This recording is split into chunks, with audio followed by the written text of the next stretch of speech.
कृषी विभागाचा मित्रांनो नवीन आकृतीबंध प्रस्तावित करण्यात आलेला आहे आणि हा नवीन आकृतीबंध तब्बल 28,939 पदांचा राहणार आहे आणि याच्यानंतरची पुढची प्रोसेस आपली जाहिराती संदर्भातली असणार आहे. म्हणून तुम्ही हा व्हिडिओ शेवटपर्यंत पूर्ण बघा.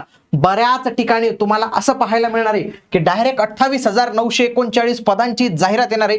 तर मित्रांनो ते सपशेल खोटं आहे. आकृतीबंध म्हणजे स्ट्रेंथ असते. मी त्याच्याविषयी तुम्हाला संपूर्ण गोष्टी एक्सप्लेन पण करतो, ज्याच्या माध्यमातून इंस्टाग्रामला रील किंवा युट्यूबला अशा पद्धतीचे व्हिडिओ आले तर तुम्हाला फसवणूक झाली नाही पाहिजे. तर नमस्कार मित्रांनो, मी गणेश मानकर, इग्नाइट ॲग्रिकॉस या आपल्या लाडक्या युट्यूब चॅनलवर मी तुम्हा सर्वांचे स्वागत करतो. आणि एमपीएससीच्या क्षेत्रात क्रांतिकारक बदल होत आहे आणि त्याच्यामध्ये आपला कृषी क्षेत्रात पण बदल होतच आहे. ते एमपीएससीचा बदल असो का बाकी हा आकृतीबंधाचा बदल असतो, याच्याविषयीची सर्व माहिती जसं की भरती प्रक्रियेतील नवीन बदल, गव्हर्नमेंटचे GR, नवीन रिक्रुटमेंट रूल्स, परीक्षा योजना, जाहिराती, या सगळ्या काही तुम्हाला आपल्या याच युट्यूब चॅनलवर पाहायला मिळणार आहे. म्हणून तुम्ही आपल्या या युट्यूब चॅनलला आजच सबस्क्राईब करून घ्या आणि बाजूला बेल आयकॉन आहे मित्रांनो, ते पण तुम्ही प्रेस करून ठेवलं पाहिजे. बघा, एक नवीन आकृतीबंध 28 एप्रिल 2026 ला हा जो आहे तर तो प्रस्तावित आहे मित्रांनो. हा मंजूर नाही झाला अजून. बघा, कृषी विभागाचा सुधारित आकृतीबंध सादर करण्याबाबत हा शासनाला सादर झालेला आहे. ज्याला आपण म्हणतो प्रस्तावित झालेलं, शासनाने मंजूर केलेलं आहे का नाही, परंतु याच्यामध्ये आपल्याला कृषी विभागाची जी काही मानसिकता आहे तर ती आपल्याला दिसते किंवा त्यांनी कशा पद्धतीने काही गोष्टी केलेल्या आहेत ते दिसतं. बघा, इथं त्यांचं म्हणणं आहे विविध संवर्ग संघटना यांच्याशी 28 एप्रिल 2026 रोजी झालेल्या चर्चेनुसार सुधारित आकृतीबंध सादर करण्यात येते. तर त्यांनी सध्याची मंजूर पदांची स्थिती काय आहे तर ते सगळ्यात आधी आपल्याला सांगितलेलं आहे.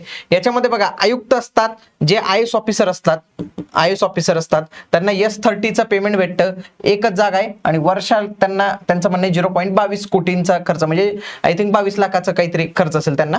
ओके. हा, महाराष्ट्र कृषी सेवा गट कृषी संचालक S29 5 जागा आहेत त्याच्या. बाकी एवढ्या याही जागा आहेत. उपसंचालक, सहाय्यक कृषी अधिकारी, बघा, प्रशासकीय अधिकारी, महाराष्ट्र कृषी सेवा गट प्रशासकीय अधिकारी S18 11 जागा आहेत. बघा, हा तंत्र अधिकारी, याच्या 800 जागा सध्या ज्या आहेत तर त्या मंजूर आहेत. बाकी सिंह सहाय्यक कनिष्ठ कृषी अधिकारी, बघा हे महत्वाचं पद आहे, याच्या पण चांगल्या जागा असतात. S15 1652 एवढ्या जागा आपल्याला पाहायला मिळतात. आता हे जे कनिष्ठ अभियंता पद आहे ना, आता नुकताच WRDचा मी आपल्या या चॅनलवर व्हिडिओ घेतलेला आहे. तर WRD मध्ये हे पद आता गेलेले, पण इथून हे पद कॅन्सल होणार आहे बरं का. इथं जरी 8 जागा दिसल्या, हे पद आता इथं कॅन्सल होणार आहे, कारण की ॲग्रीचे 40% पद WRD मध्ये JEची राहणार आहेत आणि 60% पद JEची सिव्हिलची राहणार आहेत. म्हणजे JEई पदच असणार आहे, परंतु 40% कृषीवाल्यांसाठी, 60% सिव्हिलवाल्यांसाठी. म्हणून कृषी विभागातले हे जे JEईचं पद आहे हे कॅन्सल होणार आहे. आपल्यासाठी 2 महत्वाची पदं ते म्हणजे सगळ्या ग्रामीण भागात सगळ्यात हे असतात. बघा, पहिला आहे कृषी पर्यवेक्षक, S13ची वेतन श्रेणी 2726 पदं मंजूर आहे. कृषी सेवक याची IMP आहे, कृषी सेवकाची 11,599 एवढी पदं सध्याच्या स्थितीला जे आहेत तर ते आपल्याला मंजूर पाहायला मिळतात. बघा, कनिष्ठ लिपिक हे पद जे आपल्याला MPSC ग्रुप C मार्फत भरलं जातं, तर याचं S6 आहे, 2056 एवढं पाहायला मिळतं. जर मी यांची टोटल, बघा हे भरपूर काही पद आहेत, मी एवढं बाकी वाचत नाही, तर 27,502 सध्याचा आपल्याला मंजूर पद, सध्याचा आकृतीबंध पाहायला मिळतो. आता हे काय करणार आहेत, याच्यामध्ये सर्वात आधी जे आहे तर ते तालुका आणि जिल्हा कार्यालयात वेगवेगळ्या गोष्टींचं समायोजन करणार आहेत. त्याच्यामध्ये मंडळ कृषी अधिकारी व उपविभागीय कृषी अधिकारी यांचं समायोजन केलं जाणार आहे. आणि हा जो ओल्ड स्तर आहे तर हा स्तर कॅन्सल करून आता नवीन स्तर येणार आहे, ज्याच्यामध्ये राज्यस्तर, विभाग स्तर, जिल्हा, तालुका, क्षेत्रीय, ग्रामस्तर एवढे स्तर जे आहेत तर ते आपल्याला इथं पाहायला मिळणार आहेत. ओके. आता त्याच्यामध्ये त्यांनी काय सांगितलं, काही संवर्ग आम्ही कॅन्सल करत आहोत कारण की ते आमच्याकडे नसणार आहे. बघा, कनिष्ठ अभियंता, अनुरेखक, आरेखक, मशीनमन, सहाय्यक ग्रंथपाल, रोपमाळा मदतनीस, ग्रेड 1 प्रशिक्षित मजूर हे पद आता येणाऱ्या आकृतीबंधामधून डायरेक्टली कॅन्सल जे आहेत तर ते करण्यात येतील.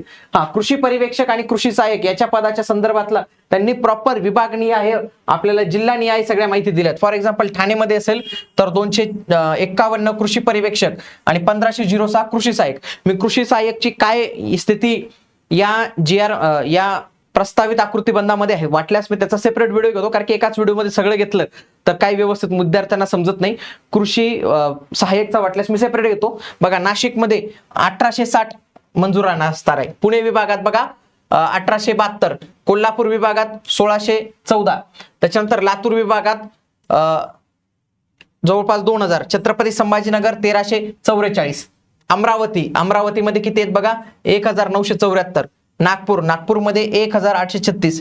तुम्ही जर याच्यामध्ये पाहिलं नवीन प्रस्तावित याच्या जवळपास 14,004 जागा, किती 14,004 जागा या कृषी सहाय्यकसाठी मंजूर करण्यात आलेल्या आहेत आणि 2,334 ही कृषी पर्यवेक्षक याच्यासाठी जे आहे तर ते मंजूर करण्यात आलेले आहेत. आता त्याच्यासोबतच त्यांच्या बघा नवीन प्रस्तावित पद हे सर्व माहिती दिलेली. आता मी काय करतो याच्यातून तुम्हाला की हा सध्याची मंजूर पद आणि नवीन प्रस्तावित पद आणि बदल झालेला आहे का, कमी झालेला आहे का, जास्त झालेला आहे, हा 3 टेबलचा आपला हा कॉलम असणार आहे. याच्यामध्ये जर आपण पाहिलं बघा महाराष्ट्र कृषी सेवा गट कृषी उपसंचालकाची जी पद आहेत तर ती वाढलेली आहेत, किती म्हणजे डबल टिबल झाली आहेत. म्हणजे पहिले फक्त 202 होती ती डायरेक्ट 440 एवढी वाढून जवळपास 642 एवढी पदं त्यांनी मंजूर जी आहेत तर ती इथं केलेली आहेत. त्याच्यानंतर जी तंत्र अधिकारीची पद आहे पहिले 800 होती त्याच्यामध्ये डायरेक्ट 1815 ची भर टाकण्यात आलेले जवळपास 1015 नवीन झालेले आहेत आणि हे टोटल 1815 असणार आहेत. ओके. त्याच्यानंतर महाराष्ट्र गट ब कृषी अधिकारी जर तुम्ही पाहिलं 1652 आहेत नवीन, याच्यात ते कॅन्सल करणार आहेत पद आणि ते 1652 पूर्णपणे रद्द केले जाणार आहेत कारण की यांचं वरती समायोजन केलं जाणार आहे. कनिष्ठ अभियंता मी तुम्हाला काय सांगितलं 8 असणार आहेत कारण की हे पद त्यांना आता काढायचं आहे. बघा महत्वाचं पद कृषी पर्यवेक्षकाची आधी किती होती 2,726 ते 3,005 झालेले आहेत म्हणजे टोटल जर पाहिलं 279 ची वाढ झालेली आहे. कृषी सेवक आधी 11,599 होती ते आता 14,736 14,736. तसेच हे जे बाकीचे काही आस्थापनावरचे जर कव्हर केले ना आपण तर हे 14,000 थोडे जास्तच पद आहेत बघा. तर ती जवळपास तुम्हाला पाहायला मिळतात 3,137 पदं ही वाढ झालेली आहेत बघा. याच्यात जबरदस्त वाढ जी आहे तर ती झालेली. कनिष्ठ लिपिकची 2,056 पदं 2,864 ही नवीन आहेत म्हणजे टोटल प्रस्तावित पद आहेत आणि 808 ही नवीन आहेत. म्हणजे या कॉलम मध्ये जी काही नवीन आहेत ना त्याचा फायदा असा आहे की त्यांच्यासाठी भरती प्रक्रिया येऊ शकते. म्हणजे इथं जर मी 3,000 पकडलं तर 3,000 पदं जर रिक्त असतील आणि 3,000 पदांची जर ऍड आली तर मित्रांनो खूप जबरदस्त फायदा जो आहे तर तो कृषीवाल्यांना होऊ शकतो. बघा आधी 27,502 आता 28,939 एवढी प्रस्तावित संख्या आपल्याला पाहायला मिळते. बघा आता याचे जे आहेत एमपीसी कडे या सगळ्या स्पर्धा परीक्षा गेलेल्या आहेत. मग आता नेमका याचा परीक्षा पॅटर्न नाही, मग परीक्षा पॅटर्न येईपर्यंत मग आपण खाली हात बसण्यापेक्षा त्याच्यासाठी आपण जर आपले स्टेट बोर्ड फाउंडेशन जर क्लिअर करून घेतलं ना तर नक्की फायदा होईल. तर या स्टेट बोर्डची बॅच महाराष्ट्रातून फक्त 99 रुपयात तुम्हाला उपलब्ध झालेली आहे म्हणून तुम्ही ही बॅच जी आहे तर ते आजच जॉईन करून ठेवा. भेटूया पुढील व्हिडिओमध्ये. तोपर्यंत जय हिंद, जय महाराष्ट्र, धन्यवाद.